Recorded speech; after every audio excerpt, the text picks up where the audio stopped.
Bonjour tout le monde, bienvenue sur ma chaîne YouTube, ici Kim et aujourd'hui c'est une Kim vaccinée qui va vous parler. Effectivement, je viens tout juste d'avoir mon vaccin, on est à la mi-mai. Alors me voilà à moitié protégée puisque la deuxième dose va suivre plus tard à l'automne. Bref, j'ai hâte qu'on se voit en face à face, j'ai hâte d'aller dans les salons du livre, dans les librairies, sans masque, sans distanciation, j'ai tellement hâte. On dirait en fait que c'est tellement quelque chose qu'on attend depuis longtemps, qu'on n'y croit plus, pas dans le sens pessimiste, mais dans le sens comme... On va croire que c'est irréel tellement qu'il y a eu un avant COVID, il va y avoir un après. Bref, ça pour dire qu'aujourd'hui, je voulais vous parler de toutes les lectures que j'avais faites depuis le début de l'année.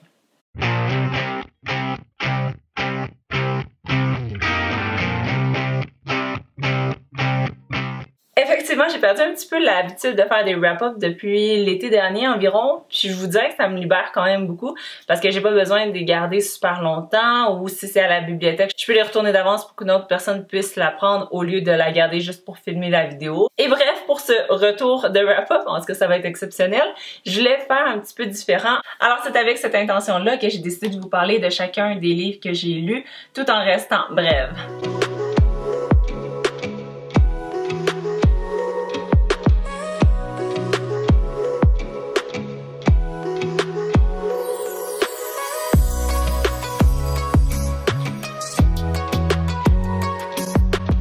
Alors pour commencer, ça a plutôt mal débuté mon année 2021 avec L'Identité par Milan Kundera, 2 étoiles, ennuyeux.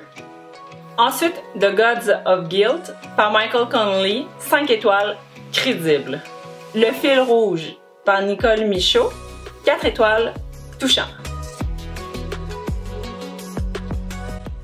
Ensuite, Heartstopper par Alice Oseman. Très bon choix si vous cherchez une recommandation d'une histoire LGBTQ+, avec plein de représentations parce que c'est sérieusement une série de romans graphiques qui mérite son hype. C'est juste vraiment trop cute comme histoire, ça m'a fait penser au premier amour du secondaire, j'aime tellement ces histoires-là. Évidemment, ce que j'ai trouvé super cute dans ce 3e tome, c'est qu'on creuse encore plus l'histoire entre Nick et Charlie, ça va se développer, puis c'est ça qui était le fun, c'est que l'action stagnait pas, on avançait en douceur en introduisant plein de concepts ou nouveaux personnages, on n'était pas perdus, ça s'aisait tellement bien. Puis c'est ça, à date, c'est une série coup de cœur, bol d'or.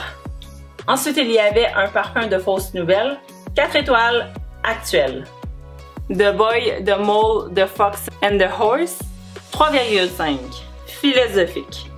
Ensuite, tous ceux qui étaient fans de la vieille série Yamaska présentée à TVA, il y a une série de livres avec les 3 mères que je n'ai pas lues, et ensuite celle avec les 3 filles plus jeunes dont j'ai lu Marie-Pierre. Cette fois-ci, par contre, j'ai lu Ingrid. Et ce que j'ai trouvé super le fun, c'est que ça nous montrait la réalité de parents adoptifs au Québec, plus précisément ceux qui sont inscrits à la banque mixte de la TPJ, c'est-à-dire que les parents biologiques sont encore dans le décor, mais ils peuvent pas nécessairement s'occuper bien de l'enfant.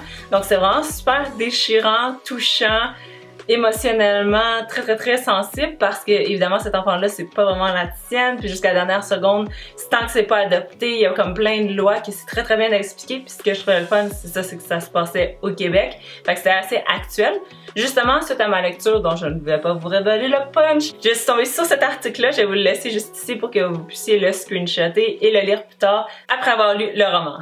Mon mot pour ce livre-là, ce serait réaliste. Mr. Big ou la glorification des amours toxiques par India Desjardins, 5 bols de riz, nécessaire. Le prochain, il s'agit du 3e roman dans la série You, dont le show est une production Netflix originale. Et dès que le 3e est sorti, je l'ai reçu en précommande et malheureusement, la note a été de 2 sur 5. C'est vraiment super dommage parce que le début était très prometteur, on retrouvait la voix de Joe justement, puis j'aimais vraiment ça que ça se passe encore dans le contexte des livres, donc Joe va arriver dans une nouvelle ville et il va travailler pour la bibliothèque, puis il va tomber amoureux d'une bibliothécaire, ça se passe comme dans les 2 premières pages. Puis bref, le début c'est ça, il était très bon, j'étais dedans, c'était thriller, puis après... Quand même assez tôt, avant la moitié, là ça devenait vraiment gossant. J'aimais pas les personnages, je les trouvais fatigants. Je carais pas du tout pour leur avenir. Puis j'avais juste hâte que ça finisse, surtout vers la fin. Puis comment ça s'est fini là? Oh my god! C'était tellement frustrant. J'ai trouvé ça irréaliste, perte de temps, j'avais plus le goût de lire. C'était vraiment une mauvaise expérience lecture. Malgré tout ça, j'ai quand même super hâte à la 3e saison que je vais évidemment binge-watcher comme les 2 précédentes, mais je sais pas à quel point ça va être aussi fidèle, j'espère pas beaucoup parce que j'ai vraiment pas aimé le original material, puis j'ai hâte de voir comment ils vont l'adapter en série parce que j'ai jamais été déçue du produit filmé malgré que le livre était pas toujours bon, surtout le 2e, je me suis fait dire qu'il était pas super bon. Bref, ça pour dire, mon mot final c'était inutile. Le carnet d'une illustratrice volume 1, Jade Lachine, 4 bols de riz. Le prochain livre, j'étais super contente qu'il y ait une suite parce que quand j'ai terminé le premier roman, je me suis dit que ça pouvait pas se terminer comme ça. Et donc, je vous parle de Leslie, qui était la suite de Leslie et Coco. Donc, c'était super bon, écrit par Marie Demers, qui a tellement une belle plume, franche, crue, soignée, poétique. J'ai vraiment beaucoup aimé son écriture. Dans ce 2e tome d'une trilogie, donc le 3e, j'imagine qu'il va s'appeler Coco, ça parle de Leslie plus concentré sur son personnage. D'ailleurs, c'est quelque chose que j'ai beaucoup apprécié, le fait qu'on creuse vraiment plus dans la psychologie de ce personnage-là, qui était très intriguant, auquel je m'identifiais vraiment beaucoup. Justement, la première partie était tellement percutante pour moi, ça faisait écho à des choses que j'ai vécues dans mon adolescence, donc tout ce qui se rapportait au contrôle de la nourriture et tout ça. Puis c'était vraiment dur. La première partie, je pense que je l'ai lu en une soirée, puis ça rentre dedans. C'est vraiment difficile à lire, pour moi en tout cas. Puis j'ai aimé que l'autrice donne le conseil que je donne à tout le monde concernant la thérapie, c'est vraiment de magasiner. Son psychologue, ça va niaiser à dire, mais si ça marche pas avec une personne, tu peux pas dire après quelques séances ou une seule que c'est pas pour toi la thérapie ou que ça te fera jamais du bien. C'est vraiment une question de trouver la personne avec qui tu vas connecter. Puis ça, quand vous l'avez, c'est vraiment précieux parce que c'est quelqu'un qui va vous aider à progresser, qui va vous comprendre, qui va vous prendre d'une manière que vous voulez être pris aussi. Alors c'est vraiment super important comme étape de vraiment prendre le temps de choisir la bonne personne pour vous ouvrir. Parce que vous pas vous laisser quelqu'un rentrer dans votre tête carrément. Il faut que vous soyez à l'aise, il faut que quand vous sortez de là, vous vous sentez mieux, vous vous sentez compris, que vous sentez que vous progressez aussi. Donc bref, j'ai aimé que ce soit abordé dans le livre. Alors pour conclure, si vous n'avez pas encore lu Leslie et Coco, je vous conseille de lire avant de vous garrocher sur Leslie parce que ce sont 2 très bonnes lectures. Les personnages sont tellement complexes puis honnêtes que des fois je me dis mon Dieu, l'autrice est allée là puis elle les a fait vivre telle chose, elle leur fait penser telle chose. J'ai été très impressionnée puis j'ai tellement hâte de voir le 3e avec Coco. Pour toutes ces raisons, je donnerai à ce livre le qualificatif de profond. Flow par Patrick Sénécal, 4,5.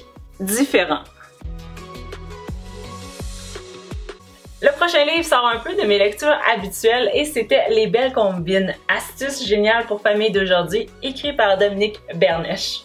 Pour ceux qui ne connaissent pas, c'est la propriétaire de l'entreprise québécoise Les Belles Combines et la propriétaire a 6 enfants. C'est une lecture qui est quand même assez longue à lire dans le sens qu'il y avait vraiment beaucoup de contenu, beaucoup de trucs, beaucoup d'expériences, d'anecdotes, puis on couvre vraiment beaucoup de sujets. Le visuel là-dedans est tellement travaillé, peaufiné que j'avais pas le goût de surligner dedans tellement il était beau.